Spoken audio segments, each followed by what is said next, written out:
บ่ว่าเฮาสิอยู่ไสเนาะบนโลกนี่ไปอยู่หม้องใดก็เจอแต่คนแบบที่เขาบ่มักเฮาหั้นนะแต่เฮาบ่ต้องไปเฮ็ดหยังกับเขา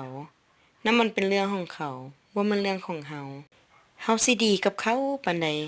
สุดท้ายน่ะคนที่เขาบ่มักเขาก็ว่าบ่ดีอยู่ดีแล้วเฮาก็บ่ต้องไปสนใจปลอบใจเจ้าของว่าเฮาต้องสู้เพื่อตัวเฮาเองรักเจ้าของให้หลายๆเนาะ สำหรับค่อยคิดนั่นแหละแรงเป็นแรงจูงใจของเฮาคนที่คอยจะเหยียบย่ำเฮาคอยจะดูถูกเฮานั่นแหละแรงเป็นยาจูงใจให้เฮา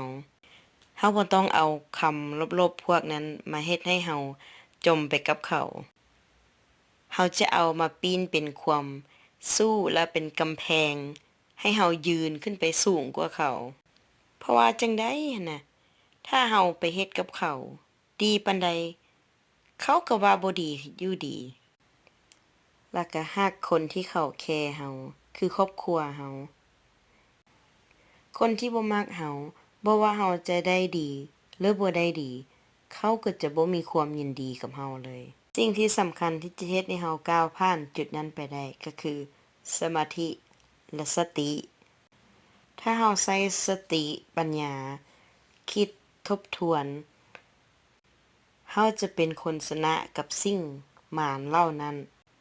ถ้าเฮาไปเปรียบเทียบกับเขาอยู่ตลอดเวลาคนที่เจ็บและเป็นทุกข์ก็คือตัวเฮาเพราะฉะนั้นเฮาต้องรักตัวเองและให้กำลังใจตัวเองเพิ่นยังว่า